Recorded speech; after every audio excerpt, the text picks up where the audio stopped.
and he falls short on percentage. But this, Eric, is going to be on the really low percentage side for Bernaul, for Na'Vi. Unfortunately, Torres and Strut not getting it done with the Super Barbarians.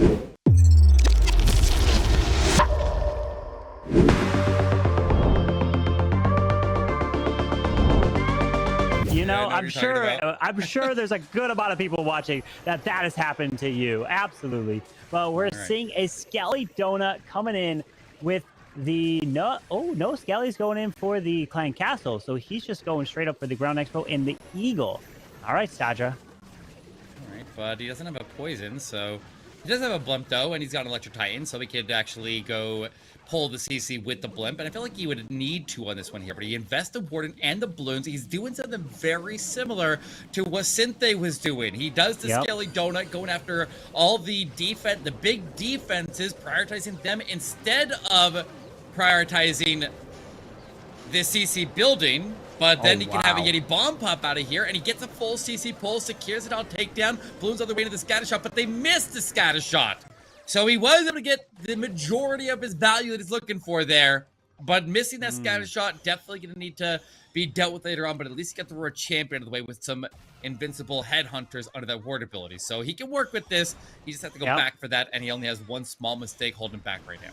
Yeah, he's going to have to push through these super minions, and that's very nice to be able to pull out the Clan Castle nice and early, as now the King, Ice Golem are going to path their way towards the Monolith with that Queen on behind. Super Barbarians being placed as there's a beautiful skeleton spell to provide that distraction so he can continue to make his way around, but that Rage spell that was originally by the Town Hall, it's coming back. Sure is, and so is the other one over by the right side scatter shot as well.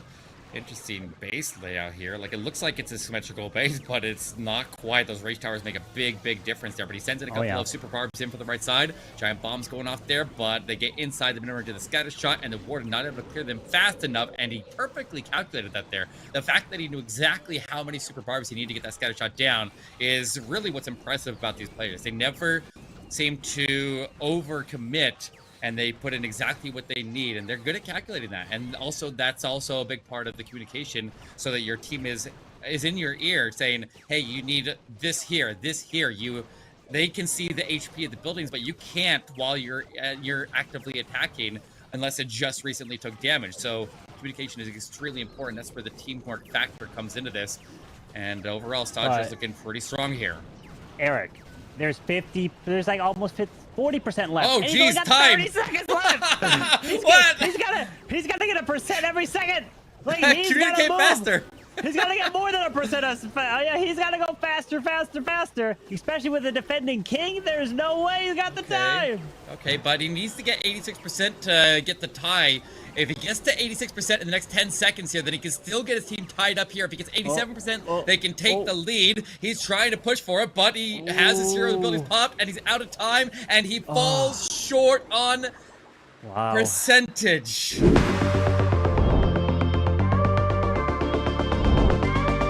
And Carbon, we have our first attack with the Super Barbarians. All right, here we go. Chazmac EA versus Inquisition underway here. Hiroya starts off here with, it looks like a Super Barbarian and a Super Archer blimp. The Super Barch dropping in to clone up, rage up, go invisible, and secure the Town Hall takedown.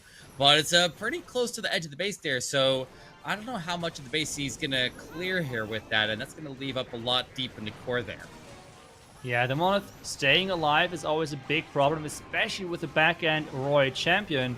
But he might be able to get that. Wow, even getting that Inferno Tower out of that base is pretty significant.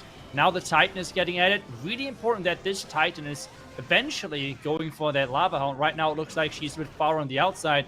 I'm not sure if she's going to go for the Hound, as well, the Titan kind of works as a poison spell, and she is supposed to take down all of the pups. But this one Barbarian takes the Lavahound for a ride. Yeah, but I think it's going to come back there, and it's kind of wandering away. He's going up there with the King, but he still has the Poison Lizard, and so the Poison Lizard can definitely work there. Oh, nope, just scratch that. The Monolith just claimed out that Poison Lizard. He makes the Hound invisible along with the heroes, and he tries to transfer it over to the Electro Titan there. Pops the ward ability, but this Monolith doing a lot of damage here. And the Queen's now stuck on the Hound, and she's going to find every single one of these pups individually. And at the same time, it's distracting the World Champion from getting the Monolith down. So he's going to continue to sustain fire there as well. He might be in trouble here. He might be in trouble indeed, but the Digi actually reset that Monolith, which is pretty bad in the end because both key defenses are not going down. Multi-Inferno Tower and Monolith are staying up. On the right side, the Scatter is staying alive for way longer than he was hoping for.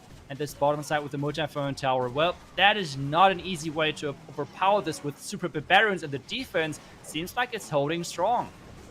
Yeah, well, like we said earlier, a lot of these Super Barbarian attacks there are very, very reliant on making sure the Super Barbarians keep the heroes alive. The heroes still have to do the majority of the work there.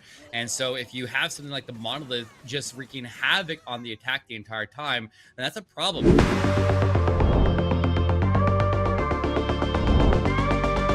Yeah, 5 lightning spells, but wait, is there no earthquake? There's no earthquake. What's he doing? Uh-oh. Is that a mistake? I feel like he's... I don't know what to think right now, Carbon. What do we do with that? What do you do with 5 lightning with no quake? You can't take out a multi. You need 5 and an earthquake to take out a multi. Okay, he's gonna... All right, maybe that's not the play. He was gonna go down south in front of the Queen. Or my guess is that he realized his mistake and then he's now using the spells for something else? I don't know. Maybe, I guess we'll find out. Yeah, I don't know what to think right now. But the World Champion diving into the Eagle Artillery, the Monolith up top there. She got the protection that she was needing to get through the Monolith, but she dies out before she gets to the Eagle Artillery. King diving into the scatter shot on the right side of the base there. He's got the Phoenix, but the King dies out before the scatter shot goes down. So that's another point where he misses a key target, and the Queen is walking around the town hall. Well, he got sneakies. He got sneakies. Oh, you're right. You're right. Good call. Yeah. So the Queen's not. The goal is not to grab the town hall here, because he can sneaky goblin the town. Oh, but they're not going for the town hall. They go for the storage. Oh. Blimp. He's gonna have to go to the Blimp to secure the town hall takedown. So there's no choice there. Burns a freeze onto it. Dragon Rider and Balloons pop out there, but he definitely would have preferred that he could have maybe even like put it a slammer into that top archer tower and gone to the Eagle Artillery. But as it stands, he's gonna struggle into the core of the base here with a couple of spells left to support and pretty tight pathing, but taking Eagle Artillery strikes there, and Rage Tower on the backside is nearly reset and is about to boost that backside multi, and it's going to tear him to shreds if that thing goes off. Especially with the sweeper that's pointing in that direction too, trying to get through this Eagle. The multi scatter shot, way too much deadly splash on the backside for him to push through. My only guess is when he was about to do the lightning spells and the earthquake first, he realized, oh, guys, where's my earthquake? He forgot an earthquake, so he couldn't take out, let's say, I think he wanted to grab the multi-sweeper and defensive rage. I think that's what he wanted. Exactly. And then he wanted to sneak. I think that was the exact same attack that was used against this base last time, and it worked, or something, or maybe it was very close. So he was just trying to replicate it.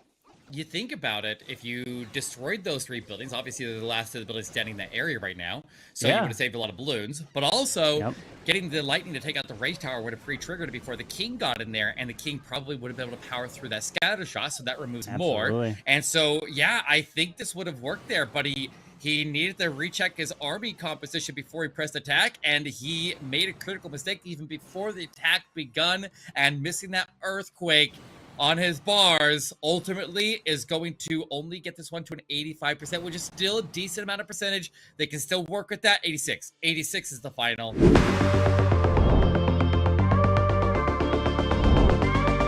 We have the next attack going. There we go. It's Bernaul doing his Queen Charge thing. It's going to be with the Lalo, with the Hog Rider follow-up, I'm sorry, and with the Flame Flinger at that bottom side, since we have pretty much no defenses to cover this bottom Flame Flinger. That's kind of crazy. The mortars were protecting the scatter shots, and the X-bows are all around this right side, so this Flame Flinger can pick up quite a few buildings, where the Queen is then charging in all of the Rage Tower damage. Yeah, getting that Flame Flinger to funnel for the Queen, making sure she doesn't have any buildings out on the left side there that she will end up leaving the base to go after. And he only has one wall breaker here, so it's going to be interesting. But yeah, you're right, he's got the jump, so the jump could definitely carry him towards the town hall. If he's got the jump, then what's the point of the wall breaker here, Itsu? Yeah, I'm not sure yet what the jump is for. Maybe for the king somewhere, I'm not sure. Depending on wherever, maybe to the expo? Either way, that could work. Either way, with oh yeah, there we go. Comes. But the king is taking so much damage. Isn't he like even leaving that compartment? Oh, the wall break has not made it. He opened too early, or he was destroyed too early. There is now some red mines coming up. Are there any more red mines? We have seen a lot of red mine farms in the past, so that might be a problem. Queen under heavy fire here, no invisibility, but she has her ability, and she's able to protect herself with the Royal Cloak there, gets to single further down, but that doesn't stop the Monolith from working on her. More red air bombs going off. These ones on the healers right there, and there's a black air bomb, and the Queen goes down. Bernaul might be in trouble here, but the healers are transferred over, and maybe he can get him to the Hogs here safely. There's only the battle builder right in that area there that can actually attack the healers, so they could end up having a lot surviving. And he's got super Hogs coming out of his flame flinger down at the very bottom of the base there, so everybody can converge at the end, but it's kind of taking some time to get into this rage tower area, and he took a lot of damage on the approach here. And take a look at that. The rage scatter shot like twice or something, and this this Royal Champ is going down right away. Unfortunately, the Clan Castle reinforcement troops went right into the tornado trap and were stuck inside the range of the wizard tower. He's now trying to pick up every percentage possible, but this Eric is going to be on the really low percentage side for Bernaul, for Na'Vi versus the base of Marc. Yeah, I said you need to have Inquisition just hold strong until Na'Vi makes a mistake here, and the mistake has arrived. It's a low percentage, 73% here for Bernaul.